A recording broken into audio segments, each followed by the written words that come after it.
स्वागत है परमेश्वर की प्रेजेंस में।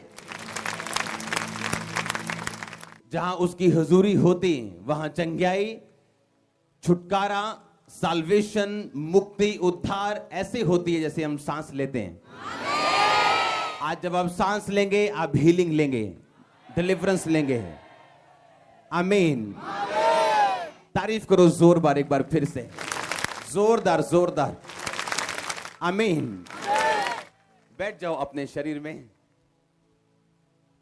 मुझे लग रहा है आज मैं हिल स्टेशन में आया हूं, ऐसा फील आ रहा है आज। अपनी बाइबल को उठाओ, बोलो मैं इस वचन से प्यार करता हूं। डिक्लेयर करो, घोषित करो अपनी बाइबल को उठा के, मैं इस वचन से प्यार करता हूं। उठाओ पवित्र वचन को अपने हाथों में। ये वचन मेरे शुद्ध रहने का आधार है। उठाओ अपने हाथों को, मेरे चंगे रहने का आधार है। इस वचन पर मैं अपना ध्यान लगाऊंगा प्रभु यीशु मसीह के नाम में। तारीफ करो जोर से। पुराने नियम में पहला शमूएल उसका 22 उसकी 1 आयत लिखा, दाऊद वहां से चला और बचकर अदुल्लाम की गुफा में पहुंच गया। ये सुनकर उसके भाई वरन उसके पिता का समस्त घराना वहां उसके पास गया, और जितने संकट में पड़े थे और जितने ऋणी थे यानी कर्जाई थे, जितने उदास थे, वो सब उसके पास इकट्ठे हुए और वह उनका प्रधान हुआ, और कोई 400 पुरुष उनके साथ हो गए। इस धरती के नीचे कुछ भी ऐसा नहीं जो इत्तेफाक से हो। इसीलिए इब्रानी भाषा में इत्तेफाक नाम का कोई शब्द नहीं है, जो भाषा सबसे बड़ी भाषा है दुनिया की। उस भाषा में इत्तेफाक नाम का शब्द नहीं है, यानी कुछ भी इत्तेफाक से नहीं होता। अगर आप दाऊद को देखें और शाऊल को देखें, शाऊल अपना राज्य लंबा नहीं चला सका और गिर गया, पर दाऊद लंबा चलाया और परमेश्वर की मर्जी को वो पूरा कर सका। उसका रीजन था, बाइबल कहती जब यूसुफ जेल में था तो जेल में कैसे पहुंचा? जेल में उसके भाइयों ने उसको बेच दिया, क्योंकि वो आत्मिक था। सब भाई इकट्ठे रहते थे, लड़कियां छेड़ते थे, गलत काम करते थे। यूसुफ को पसंद नहीं था, वो बाप के पास जाके चुगलियां करता था उनकी।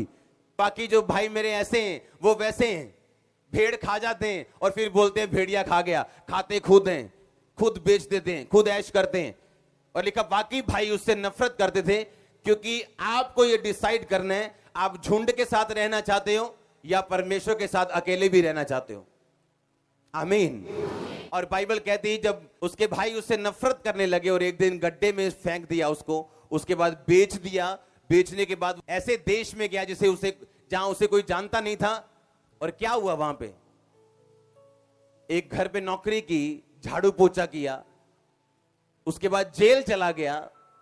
जेल जाने के बाद राजा के 2 बंदे, खिलाने वाले का प्रधान हेड, एक पकाने वाले का हेड, दोनों अंदर जेल में थे। उनके दर्शनों का अर्थ समझाया। जब उनको सपना आया और बोले कि हमें सपना आया लेकिन कोई इसका मतलब बताने वाला नहीं है, आप मुझको एक बात बताओ, कौन जेल से बाहर नहीं आना चाहता? कौन ये नहीं चाहता कि उसके दर्शन पूरे हों? कौन ये नहीं चाहता कि परमेश्वर का वचन उसकी जिंदगी में पूरा हो? कौन ये नहीं चाहता कि जो कुछ परमेश्वर ने उसकी जिंदगी में रखा है वो अपनी जिंदगी में देख पाए? कौन ये नहीं चाहता कि वो गवाही के साथ वापस आए? लेकिन सब इसके साथ वापस नहीं आएंगे, क्योंकि आपको गवाही के साथ वापस आने के लिए आत्मिक रीति के साथ चलना पड़ेगा। और बाइबल कहती है यूसुफ उस टाइम आत्मिक रीति के साथ चला, क्योंकि जेल जाने के बाद भी उसने परमेश्वर पर भरोसा करना नहीं छोड़ा। वो कह सकता था कि मुझे ये परमेश्वर की क्या जरूरत है, मैं पवित्रताई में रहा हूं, अपने भाइयों के साथ नहीं रहा, मुझे कोई फायदा नहीं हुआ। मैं जेल में अभी सड़ रहा हूं, अभी तक पवित्रताई में हूं, इसीलिए जेल में हूं क्योंकि मैं उस पोती पर की अपने मालिक की पत्नी के साथ मैं सोया नहीं, गलत काम नहीं किया, तो उसने जानबूझ के मुझे फंसाया, मैं इसीलिए जेल में हूं। पाप के कारण नहीं, पवित्रता के कारण जेल में हूं। तो तब भी पवित्रता को छोड़ा नहीं। तो हुआ क्या? जब आप परमेश्वर के साथ कनेक्टेड रहते हैं और आप जानते हैं कि आपका हल होगा, हुआ क्या? परमेश्वर ने उसको उन दर्शनों का मतलब समझाया, जो पकाने वाले के हेड में और पिलाने वाले का हेड, 2 हेड होते थे। एक डिशेस का ध्यान रखता था, क्या बना है, मटर पनीर बना है जी, पालक बनी है जी, पूरे डिशेस का ध्यान रखते थे।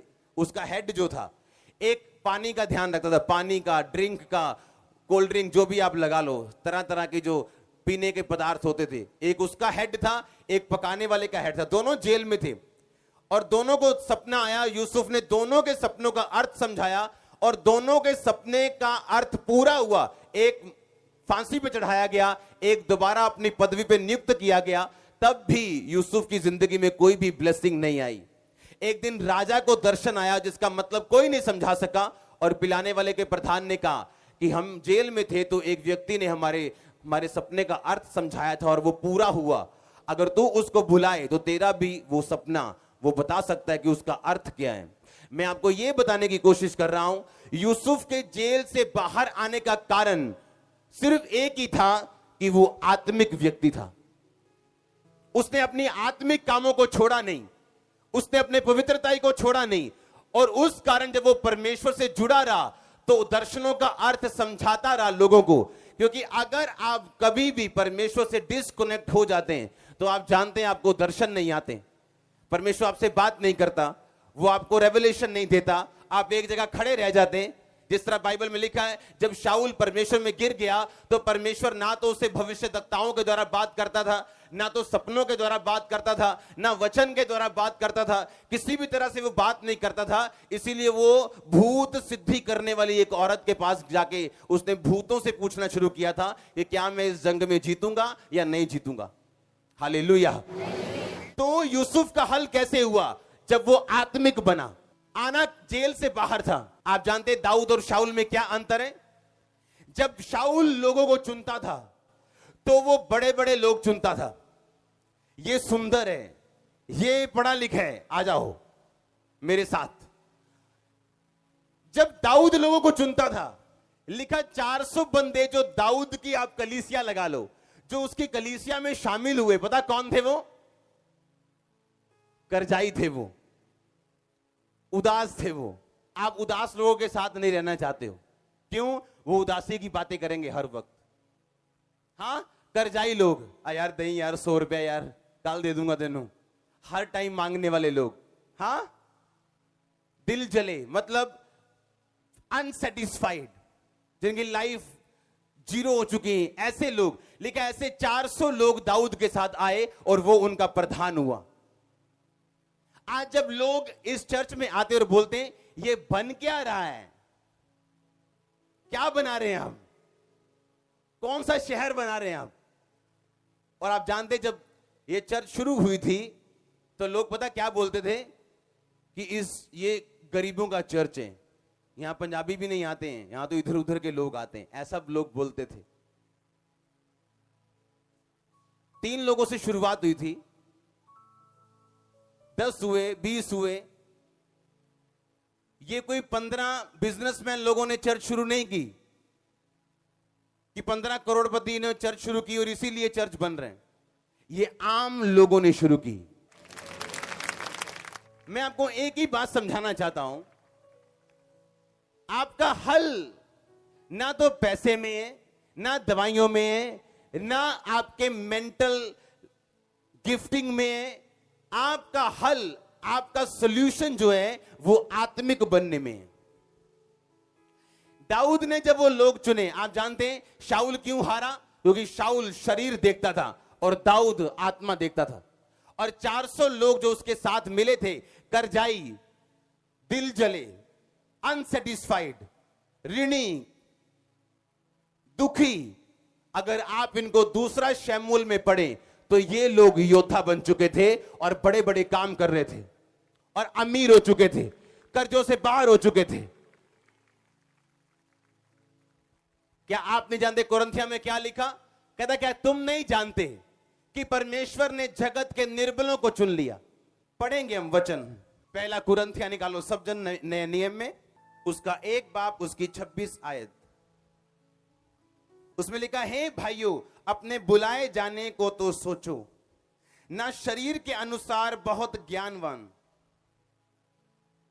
ना बहुत सामर्थी, ना बहुत अमीर कुलीन बुलाए गए, परंतु परमेश्वर ने जगत के मूर्खों को चुन लिया है कि ज्ञानवानों को लज्जित करें, और परमेश्वर ने जगत के निर्बलों को चुन लिया है कि बलवानों को लज्जित करें। और परमेश्वर ने जगत के नीच और तुच्छ लोगों को वरन जो है भी नहीं उनको भी चुन लिया कि उन्हें जो अपने आप को कुछ समझते हैं व्यर्थ ठहराएं, ताकि कोई प्राणी परमेश्वर के सामने घमंड ना करने पाए। अगर आप आम बैकग्राउंड से हैं तो कॉन्ग्रेचुलेशंस। वो कहता है जगत के निर्बलों को मैंने चुना, जगत के तुच्छ लोगों को मैंने चुना। कहता जो है भी नहीं, जो मूर्ख है, कहता निर्बल है, कहता नीच है, कहता मैंने उनको चुना ताकि जो लोग अपने आप को ऊंचा समझते हैं मैं उनको शर्मिंदा करूं उन नीचों के द्वारा, जब मैं उन्हें ऊंचा करूंगा। तो कहता क्या तुम नहीं जानते, ना तो शरीर के अनुसार बहुत ज्ञानवान, ना तो बहुत सामर्थी, ना तो बहुत कुलीन बुलाए गए। आप जानते जब परमेश्वर आपको अपने पास बुलाता है वो आपकी बैकग्राउंड को यूज नहीं करना चाहता, आपके गिफ्ट को वो इस्तेमाल नहीं करना चाहता। मैंने ऐसे लोग देखे हैं जो कैंसर के ऊपर रिसर्च कर रहे थे, पीएचडी डॉक्टर से भी ऊपर का लेवल था उनका, और परमेश्वर ने अपनी हीलिंग मिनिस्ट्री में बुलाया और आज वो एक्सपीरियंस कोई काम नहीं कर रहा, क्योंकि वो एक्सपीरियंस अलग है और जो बाइबल कहती है वो पूरी तरह से क्या है, अलग है। आप बुलाए गए परमेश्वर के द्वारा, लिखा उन्हें तुच्छ लोगों को, नीच लोगों को। कहता जो ना तो ज्ञानवान है, ना सामर्थ्य है, ना अमीर है, कहता मैंने उनको चुना उनको शर्मिंदा करने के लिए जो अपने आप को कुछ क्या समझते हैं। आप जानते हैं इजराइल को परमेश्वर ने क्यों चुना? बाइबल कहती है इजराइल उस समय सबसे छोटी जाति थी धरती के ऊपर, और परमेश्वर नहीं चाहता था कि मैं ऐसी जाति चुनूं जो बड़ी हो और बाद में ये कहे क्योंकि हम बड़े थे इसीलिए परमेश्वर ने हमें चुना, और आज देखो हम पूरी दुनिया के ऊपर राज कर रहे हैं। आज इजरायली टेक्नोलॉजी अमेरिका भी लेना चाहता है, वहां की एग्रीकल्चर टेक्नोलॉजी दुनिया मानती है। मैं तुम्हें बलवान करूं तो तुम्हें पता हो कि मैंने तुम्हें बलवान किया, तुम अपनी ताकत से नहीं हुए, अपने गिफ्ट के कारण बड़े नहीं हुए। आपका हल आत्मिक बनने में है। आपकी प्रॉब्लम कुछ भी क्यों ना हो, आपका हल कहां पे है? जब आप आत्मिक रीति के साथ चलना शुरू करते हैं आपका हल धीरे धीरे एक टाइम आता होता है 100% होता है। आप गवाही के साथ ऐसा नहीं है कि वापस ना आ सके, ऐसा पॉसिबल ही नहीं। बाइबल इसको कांटा मारती है कि अब गवाही ना बने, आपकी कौन सी बने ये मैं नहीं जानता, लेकिन आप गवाही के साथ वापस आते हैं जब आप परमेश्वर में अड़े खड़े और आत्मिक रीति के साथ चलते हैं। आमीन। ऐसा पॉसिबल नहीं कि वो परमेश्वर के साथ जुड़ा रहे और उसकी जिंदगी में फल ना हो, चाहे वो जेल में था। मैंने ऐसे लोग देखे जो कई बार शारीरिक रूप में बीमार रहे लेकिन प्रभु का आत्मा उनके द्वारा भी अजीब और बड़े बड़े काम करता था। वो उनकी परीक्षा थी, जो उस परीक्षा से वो निकले। हर एक की परीक्षा अलग है, हर एक का जो टेस्टिमनी है वो अलग है, हर बंदा अलग तरीके से बनाया गया, पर हर बंदे का हल उस आत्मिक बनने में ही है। आमीन। आप जब जलंधर में आते हैं या लुधियाना में जाते हैं उसी पुल से होकर गुजरते हैं, डॉक्टर भी उसी से निकलता है, इंजीनियर भी उसी से निकलता है, आम बंदा भी उसी पुल से होकर लुधियाना जाता है। उसी तरह से आपका और मेरा पुल एक ही है, वो आत्मिक बनना है, लेकिन हमारी मंजिल अलग अलग हो सकती, बुलाहट अलग अलग हो सकती, लेकिन हल एक ही है। उस जगह तक पहुंचने का जो परमेश्वर ने आपके लिए रखी है वो ये है कि आत्मिक बनने के बिना वो उस जगह पे पहुंचा नहीं जा सकता। आप जब मिस्ट्रीज सॉल्व करते हैं, आप जब आत्मिक बनते हैं, आप जब परमेश्वर की आत्मा की भेदों को आप समझना शुरू करते हैं, आप अपने आप को बनाना शुरू करते हैं। हालेलुया। कभी फास्टिंग की है बैठ के, कभी प्रेयर की है, कभी बैठ के बाइबल पढ़ी है ऐसे कि 2 घंटे की परमेश्वर मुझसे बात करे कि आज मैं अपने आप को सुधारने के लिए बाइबल पढ़ना चाहता हूं, या परमेश्वर मुझसे बात करे मैं एक सरमन सुनना चाहता हूं। आप जब परमेश्वर को समझना शुरू करते हैं, आप अपने आप को समझते हैं और उसके बाद आत्मिक भेदों को आपकी लाइफ में मालूम होता है, आपकी लाइफ में कि कौन सा रीजन है आपका ना बढ़ने का, या ये ब्लेसिंग के ना आने का, या मेरे चैलेंज का। और जब आत्मिक रीति के साथ आप समझना शुरू करते हैं, एक औरत जिसके बच्चे क्रिपल पैदा होते थे, हालेलुया, आप शाऊल की तरह शारीरिक भी रह सकते हैं, भरोसा रख सकते हैं लोगों की काबिलियत के ऊपर, कि ये बड़ा लंबा चौड़ा है, इसको ले लो, ये बड़ा काबल है, इसको ले लो, या अब दाऊद की तरह परमेश्वर के हिसाब से चल के उन लोगों को उसने उनका प्रधान नियुक्त किया हुआ, जो लोग कर्जाई थे, उदास थे, ऋणी थे, ऐसे लोग उसने लिए। ऐसी कलीसिया कौन चाहता है कि पास्टर से हर वक्त पैसे ही मांगते रहो या हर वक्त निराशा की बातें करते रहो? हाँ, लेकिन बाइबल कहती है जब आत्मिक रीति के साथ आप आत्मिक चीजों को समझते हैं, आपके हल होते हैं। आमीन। आज लोग ये समझने की कोशिश नहीं करते उनका बिजनेस डाउन क्यों है। बाइबल कहती जो तुम बोओगे वो तुम काटोगे। कभी टाइथ नहीं बोया, कभी परमेश्वर के सुसमाचार में हिस्सा नहीं डाला और बोलते हैं हमारा बिजनेस नहीं चला। बाइबल कहती उन लोगों के ऊपर हमेशा कर्ज रहते हैं जिनका पैसा परमेश्वर के लिए इस्तेमाल नहीं होता, हमेशा फिजूल खर्ची उनके घर का हिस्सा रहती। आप बाइबल पढ़ के देख लो, और वो नए नियम का या पुराने नियम का हिस्सा नहीं है। पुराने नियम लिखने से पहले ये बातें लिखी गई। आमीन। तो ये तो हमको सोचना है कि मैं क्या बोना चाहता हूं और क्या काटना चाहता हूं। बाइबल कहती कुरिन्थिया 1 उसकी 6 और 20 में लिखा, कहता अपनी देह के द्वारा परमेश्वर की महिमा करो, अपनी आत्मा के द्वारा परमेश्वर की महिमा करो, अपने पैसों के द्वारा भी एक बाइबल में लिखा परमेश्वर की महिमा करो। जो कुछ मेरे पास है मैं उसे परमेश्वर की को ग्लोरीफाई करने में अगर लगाऊंगा तो मैं सेफ रहूंगा। हाँ या ना? मेरा हल किस में है? आत्मिक रहने में। आमीन। आत्मिक रहने में। डैनियल को जब मालूम हुआ कि राजा ने एक आज्ञा निकाली है कि जो कोई मेरे सपने का अर्थ नहीं समझा पाएगा तो उसे मैं मार दूंगा, डैनियल ने कहा अपने तीनों दोस्तों को, कहता प्रार्थना करो कि स्वर्ग का परमेश्वर यहोवा अपने भेदों को मुझ पे प्रकट करे। वो जानता था कि ऐसी सिचुएशन मेरी लाइफ में आ चुकी है जहां मेरा कोई गिफ्ट काम नहीं कर सकता, मुझे परमेश्वर के हाथ की ही जरूरत है। और परमेश्वर ने डैनियल के ऊपर सपने और सपने का अर्थ दोनों प्रकट किए, और बाइबल में लिखा वो ऊंचा किया गया, अपने गिफ्ट के द्वारा नहीं, अपने आत्मिक होने के द्वारा। आमीन। आप याद रखो, आप कुछ भी करो, एमबीबीएस करो, आप इंजीनियर बनो, नो प्रॉब्लम, पर आपको आत्मिक बनना है साथ साथ। आमीन। परमेश्वर पढ़ने से रोकता नहीं, आपको क्या बनना है साथ साथ, क्योंकि आपका हल किस में है? आत्मिक बनने में। आपका प्रमोशन किस में है? आत्मिक बनने में। और जैसे ही वो आत्मिक रीति के साथ चले उनका प्रमोशन होता गया, और कोई व्यक्ति उनके प्रमोशन को खत्म नहीं कर पाया। हालेलुया। आपका हल कहां पे है? आत्मिक बनने में। आपकी प्रमोशन कहां है? आत्मिक बनने में। आमीन।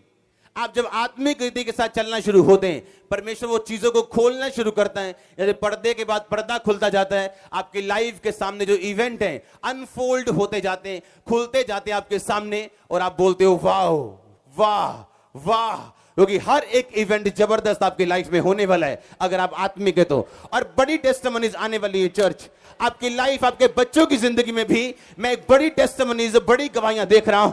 आपकी वाइफ, आपके हस्बैंड, आपके ब्रदर्स, आपकी सिस्टर्स, बिग टेस्टिमनीज देख रहा हूं चर्च, डिवाइन हेल्पर्स देख रहा हूं आपकी लाइफ में। अगर ये वर्ड आपकी लाइफ में अगर आप माने कि मुझे आत्मिक बनना है आज से, आमीन। आप किस पे यकीन करते हो? आपका बच्चा जब नशे नहीं छोड़ रहा, मैं नहीं कहता उसे नशे छुड़ाओ सेंटर में मत भेजो, लेकिन आपका फेथ किसके ऊपर है? उस सेंटर के ऊपर या परमेश्वर के ऊपर, अपनी प्रेयर के ऊपर? अगर आपका फेथ आपकी प्रेयर के ऊपर है और आप प्रेयर करना शुरू करते हैं, आप जानते हैं अगर आप पत्थर तोड़ने वाले को देखो, जब वो पत्थर अपने सामने रखता है और जोर से वो थोड़ा मारता है, ठक, क्या पत्थर टूट गया एक बार में? अगर नहीं टूटा, क्या थोड़ा मारना बंद कर दूं मैं फिर? हाँ, जब दूसरी बार मारा टूट गया, क्या वो, क्या थोड़ा मारना बंद कर दूं? वो लगातार मारता है, पत्थर ऊपर से 1 इंच भी टूटता हुआ नजर नहीं आता, पर उसको मालूम है पत्थर की स्ट्रेंथ जो है वो कम हो रही, उसकी मजबूती कम हो रही, और एक बार जब 10वां 11वां थोड़ा पड़ता है, एक बार में वो पूरा टूटता है। और उसी तरह से प्रेयर काम करती है। आप आधा घंटा करते, 2 घंटे, 1 दिन करते हैं, आपको लगता है यार ये जो रसौली 56 बाय 57 की थी ना, ये 56.5 बाय 57 की है, इतने घंटे प्रेयर के बाद भी 1 इंच भी हिली नहीं, 1 इंच भी कम नहीं हुई। और शैतान यही चाहता कि आप उसके दिखाए गए प्रूफ के ऊपर बिलीव करें और प्रेयर बंद कर दें। और आपको यह मालूम होना चाहिए कि पत्थर कभी भी एक वार से नहीं टूटता, आपको लगातार मारना पड़ता है। उसी तरह प्रेयर भी एक बार में कई बार काम अगर ना करे, आपको बार बार उस प्रेयर को करना पड़ता है, बार बार शैतान को डांटना पड़ता है, और विक्ट्री आपकी होगी। चर्च जीतेंगे आप, क्योंकि आप ऑलरेडी जीत चुके हैं यीशु मसीह के नाम में। लेकिन कुछ लोग देखते हैं 10 महीने भी फर्क नहीं पड़ा, चलो छोड़ दो। अब देखो कौन सी दवाई है सबसे अच्छी। इंटरनेट पे मारो सर्च। हाँ, आपको बिलीव करना है परमेश्वर के वर्ड के ऊपर और फाइट करनी है, क्योंकि शैतान नहीं चाहता कि आप जिस वचन के ऊपर विश्वास कर रहे हैं वो पूरा हो। वो भी फाइट करेगा उस वचन के खिलाफ, आपको यकीन दिलवाने के लिए कि जो वचन तूने पढ़ा है वो सच्चा नहीं है। पर आपको मालूम होना चाहिए कि मसीह में की गई मेहनत कभी व्यर्थ। 1 पढ़ा, 2 मसीह में की गई मेहनत कभी व्यर्थ। पत्थर 1 इंच भी टूटा नहीं है, मसीह में की गई मेहनत कभी व्यर्थ। और एक बार एक पड़ेगा एक, और पत्थर आपको 4, 5, 6 टुकड़ों में आपको मिलेगा नीचे। एक बार में आप बोलोगे ये क्या हुआ, और परमेश्वर आपको बताएगा तेरी पिछली मेहनत, तेरी अगली मेहनत, मैं एक टाइम में, एक बार में, एक दिन में, एक सेकंड में उसका उत्तर दे सकता हूं तेरे को। लेकिन कुछ लोग देखते हैं 10 महीने भी फर्क नहीं पड़ा, चलो छोड़ दो। अब देखो कौन सी दवाई है सबसे अच्छी। इंटरनेट पे मारो सर्च। हाँ, आपको बिलीव करना है परमेश्वर के वर्ड के ऊपर और फाइट करनी है, क्योंकि शैतान नहीं चाहता कि आप जिस वचन के ऊपर विश्वास कर रहे हैं वो पूरा हो। वो भी फाइट करेगा उस वचन के खिलाफ, आपको यकीन दिलवाने के लिए कि जो वचन तूने पढ़ा है वो सच्चा नहीं है। पर आपको मालूम होना चाहिए कि मसीह में की गई मेहनत कभी व्यर्थ। 1 पढ़ा, 2 मसीह में की गई मेहनत कभी व्यर्थ। पत्थर 1 इंच भी टूटा नहीं है, मसीह में की गई मेहनत कभी व्यर्थ। और एक बार एक पड़ेगा एक, और पत्थर आपको 4, 5, 6 टुकड़ों में आपको मिलेगा नीचे। एक बार में आप बोलोगे ये क्या हुआ, और परमेश्वर आपको बताएगा तेरी पिछली मेहनत, तेरी अगली मेहनत, मैं एक टाइम में, एक बार में, एक दिन में, एक सेकंड में उसका उत्तर दे सकता हूं तेरे को। हालेलुया। परमेश्वर ने कहा, एक बंदा यीशु मसीह लोगों के दिमाग के हिसाब से एग्जाम्पल देते थे। उन्हें बड़ी बड़ी एग्जाम्पल नहीं देते थे ताकि लोगों को ऊपर से ना निकल जाए, इधर से सुन के इधर से निकले। आमीन। मैं प्रेयर कर रहा हूं, मैं कहा परमेश्वर लोगों को आज सब बोलो, परमेश्वर मुझे अपना करैक्टर दे। और कुछ बीबियां पता क्या बोल रही, परमेश्वर मुझे ट्रैक्टर दे। मैंने कहा मैं इंग्लिश कम और हिंदी ज्यादा बोलूंगा, पंजाबी ज्यादा बोलूंगा ताकि समझ आवे इन्होंने। आमीन। मुझे ट्रैक्टर दे। मैंने कहा ट्रैक्टर नहीं चाहिए भाई, क्या करना है ट्रैक्टर। कितने मेरी बात को समझ रहे हैं? आपको क्या बनना है? स्पिरिचुअल।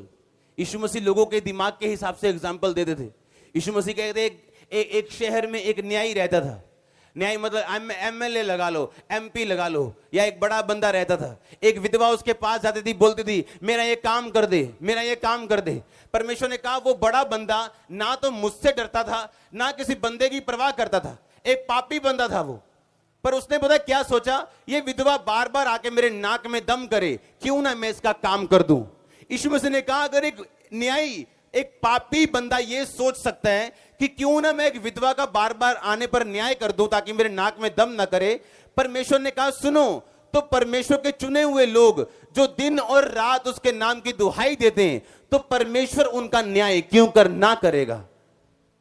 क्या वो आपको लगता है एक पापी न्यायी से भी नीचे आ चुका है परमेश्वर? कहता है पापी न्यायी विधवा का न्याय कर सकता है, कहता पर मेरे चुने हुए लोग जो दिन रात मेरे नाम की दुहाई देते हैं, ये उसका कंडीशन है उस वचन के पूरा करने की। वो लोग नहीं जो दिन और रात विश करते हैं, क्योंकि आपका परमेश्वर जिनी नहीं है, वो परमेश्वर है। आप जानते जब चर्च में मंदबुद्धि बच्चे आने शुरू हुए तो मैंने उनकी माओं को क्या बोला कि मंदबुद्धि बच्चे ये मत सोचोगे आप चर्च में आओगे और वो भाग के वापस जाएंगे। इनका ब्रेन बना नहीं है, इनके ब्रेन डेवलप नहीं हुआ इनका। अगर आप हाथ रख के रोज इन पे प्रेयर करें कि यीशु मसीह के नाम में ब्रेन बनना शुरू हो, नाड़ियां नहीं बने जो नहीं बनी, नहीं आए जो नहीं बनी, न्यू नर्व्स बने जो अब तक नहीं बनी। आप जानते हैं मंदबुद्धि बच्चे भी हील हुए चर्च में, और ये आसान नहीं था। जैसे आप सोच रहे वैसा नहीं हुआ। कोई जादू नहीं हुआ 2 दिन में, काम हुआ उनके ऊपर, प्रेयर हुई उनके ऊपर, मेहनत लगी लोगों की, हमारी, उनके पेरेंट्स की, तब वो हील हुए जाके। आमीन। ये नहीं एकदम से चर्च में आए और यहां जादू टोना चल रहा है कि ये ले जाओ, ये धागा ले जाओ और पानी ले जाओ, सब ठीक हो जाएगा। आपको सिखाया जाता है लड़ना कैसे, प्रेयर कैसे करनी। आमीन। आपका हल कहां पे है? आत्मिक बनने में। जब एक व्यक्ति आत्मिक बनना छोड़ देता है, उसका हल होना खत्म हो जाता है, सोल्यूशन खत्म हो जाता है। परमेश्वर की ओर से जो सोल्यूशन आएगा वो टेम्पररी नहीं, परमानेंट होगा, सदा का होगा। जो इंसान और शैतान आपको देगा वो टेम्पररी होगा। जोर से बोलो हालेलुया। आज के बाद जब आप प्रेयर करेंगे और आत्मिक बनने की कोशिश करेंगे, आपको याद रखना है कि शैतान आपके सामने इस तरह से खड़ा होगा कि इससे कोई फायदा नहीं, पर फायदा हो रहा है आपको। पत्थर पे जब हार पड़ेगा और थोड़ा पड़ेगा, अंदर से वो कुछ होगा उसको। बाहर से चाहे उसका साइज कम ना हो, अंदर से वो टूट चुके हैं। एक लास्ट हथौड़ा पड़ेगा आपकी गवाही का। जिस दिन वो पड़ा वो पत्थर टूटा मिलेगा और आप यहां खड़े हुए मिलेंगे अपने परिवार के साथ, अपने डॉक्यूमेंट्स के साथ। मैं जो आत्मा में देख रहा हूं, अपनी फाइल्स के साथ, अपनी रिपोर्ट्स के साथ। अगर आमीन ऊंचे, आपकी रिपोर्ट्स को मैं बदलने का हुक्म देता हूं, फाइल्स को अनॉइंट होने का हुक्म देता हूं, केसों को हल होने का हुक्म देता हूं। आपके परिवार को मैं ब्लेस करता हूं टेस्टिमनी के साथ। चर्च, अगर आमीन ऊंचा, ये आशीष आपकी। मैंने कहा तू बच, तेरा घराना। पहले कौन बचे? कि तू प्रेयर कर, हां, कि तू रोजे रख। क्या कर तू बच। जब तू बचेगा तू प्रेयर भी करेगा, रोजे भी रखेगा, पाप से भी दूर रहेगा, तू सब कुछ करेगा। और जब तू बचेगा तेरा घराना बचाया जाएगा। आपका हल किस में है? आत्मिक बनने में। वो कर्स हो, वो बीमारी हो, वो टूना हो, वो जादू हो, आप आत्मिक जब बनते हैं आपका हल होता है। और वो लोग जितने आत्मिक रीति के साथ आप चलते हैं, उतने शारीरिक रास्ते परमेश्वर खोलता है आपकी लाइफ में। आप आशीषित हैं यीशु मसीह के नाम में। आमीन। जितना लंबा और ऊंचा ब्लेसिंग उतनी बड़ी चर्च। मैंने कहा आमीन। जितना लंबा और ऊंचा ब्लेसिंग उतनी बड़ी। आमीन। जितना लंबा और ऊंचा ब्लेसिंग उतनी बड़ी चर्च। अपने पड़ोसी को बोलो आत्मिक बन, तेरा फायदा इसी में है। आमीन। आप जानते हैं कि आप कुछ भी कर लो, दुनिया आपका विरोध नहीं करती, लेकिन चर्च जाने में ऐसा क्या हो गया कि दुनिया आपका विरोध करती? कभी सोचा? वो शैतान है जिसको आग लगती, लोगों का कसूर नहीं। हालेलुया। आप जानते हैं यूसुफ को पहले सिर्फ दर्शन आते थे कि ऐसा होगा, तेरे पिता, तेरे भाई, तेरी माता तुझे दंडवत करेगी। हाँ या ना? आत्मिक बना वो। अपने भाइयों की पाप को स्वीकार नहीं किया, अपने पिता को जाके बताया। उसके भाई बोलते होंगे, ए प्यार सब अपराधों को ढक देता है, बना के रखा कर हमसे। हाँ, हमें आपस में तो बना के रखनी है, हम भाई भाई हैं। और सब भाई नीचे रह गए। आत्मिक बनता गया। जब गड्ढे में गया तो आत्मिक बनता गया। जब पोतीपर के घर में नौकरी की तभी भी आत्मिक था, तो तभी पाप नहीं किया। हाँ या ना? आप जानते हैं उसका गिफ्ट बढ़ रहा था। पहले वो अपना दर्शन सिर्फ समझता था और पाता था, अब वो दूसरों के दर्शनों का मतलब भी जानता था। जब वो जेल में था, अब उसे फैसला करना था कि अब तक क्या मैं आत्मिक रहना चाहता हूं या मैं छोड़ दूं, अब बस हो गया, बहुत हो गया, कोई फायदा नहीं। जब उसने तभी भी नहीं छोड़ा, तो वो इस लायक था कि राजा के दर्शन का मतलब सही तरह से समझा सके। आमीन। आप जानते हैं लोग उन्होंने सिर्फ ग्लोरी देखी है, चर्च की स्टोरी कभी नहीं देखी। लोग सिर्फ सामने की महिमा देख सकते हैं, पीछे की स्टोरी कभी नहीं दिखती उनको। अगर मैं छोटी सी बात करूं तो अगर बॉलीवुड फिल्म जब बनती, आपको जब एक्शन दिखते हैं, कारें टूटती हैं, आप जानते हैं बंदों की जिंदगी का रिस्क होता है उसमें। वो सब सीन नकली नहीं होते हैं। पर आप 2 मिनट में देख के बोलते हैं यार ऐਵੇਂ ही बनी फिल्म। कितने समझ रहे हैं? आपको सामने की ग्लोरी दिख रही है लेकिन पीछे की स्टोरी आपको नहीं दिख रही। यहां तक आके मुझे ये आत्मिक, मैं समझ सकता हूं ये मेरे पास आत्मिक ताकत है, ये गिफ्ट है मेरा। पर अब मेरी शारीरिक जो सिचुएशन है वो ऐसी है कि मुझे अब कुछ और देखना चाहिए। राजे के साथ बात करनी चाहिए, कुछ गलत काम करके मैं कुछ सुधरूं, मतलब कुछ अपने आप शरीर को सुधारूं, अपने काम कुछ करूं, जेल से बाहर निकलूं। प्रभु का पता नहीं क्या है, अब्राहम को इतना टाइम लगा दे, पता नहीं मेरा भी कहीं 25-30 साल, मूसा की तरह पता नहीं 40-50 साल, या कुछ भी ऐसा सोच ले, वो अंदर ही ना रहे किधर। हाँ, अब मैं क्या स्पिरिचुअल रहूं या ना रहूं? और जब उस टाइम आप फैसला करते हो, वो आपके लेवल को बढ़ाता या घटाता है। हालेलुया। मेरी लाइफ उनको मालूम नहीं कैसे निकली है वो परमेश्वर में। पहले 10 साल 8 साल कैसे सेवा की है किसी को मालूम नहीं। एक कमरे में रहना, अपनी शर्ट लेने के लिए भी बाहर ना निकलना, और सिर्फ प्रेयर में ना, और थर्सडे संडे चर्च आना। आप करके देखो 1 महीना, आपकी शक्ल चेंज हो जाएगी, लेकिन मेरी शक्ल आप चमकती पाओगे हमेशा। क्यों? इस कॉलिंग है ये परमेश्वर। आमीन आमीन। क्योंकि आपको उस स्टोरी को जो परमेश्वर, उस महिमा को जो परमेश्वर देना चाहता है, आपको उसे लेने के लिए सब रास्तों को पार करके जाना पड़ता है। आमीन। वो परखता है आपको, चेक करता है आपको, आप क्या बोलते हो, क्या सोचते हो उस टाइम। आपकी टेस्टिमनी क्या है? अगर आप परीक्षा से होकर नहीं निकले तो, आपका टेस्ट नहीं हुआ तो कोई टेस्टिमनी नहीं, मेस नहीं हुआ तो कोई मैसेज नहीं। आज हमारी लाइफ में वो परीक्षाएं ना हो वो बात अलग है, क्योंकि एक लेवल आता है आप निकल जाते हो। पर जो पीछे था, अगर आप वो भी लेने के लिए तैयार हो तो आप ये भी लेने के लिए तैयार रहो।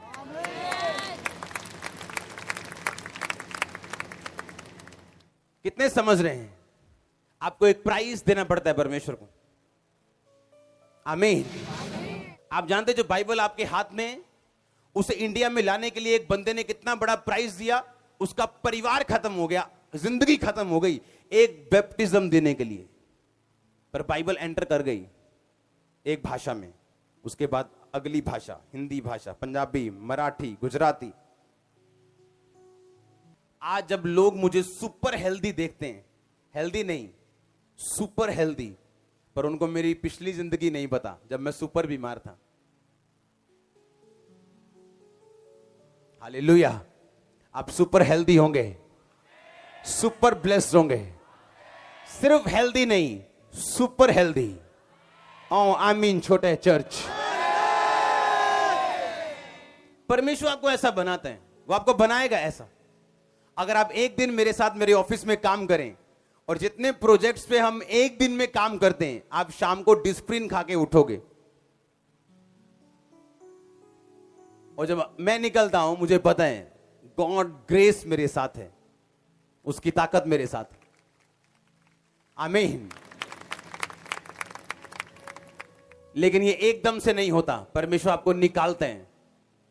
दाऊद ने एकदम से गोलियत नहीं मारा, लिखा उसने शेर को मारना सीखा, भालू को मारना सीखा, और तब उसे कॉन्फिडेंस था कि अब मैं गोलियत को मार पाऊंगा, क्योंकि परमेश्वर मेरे साथ रहा है उन पिछले दिनों में भी।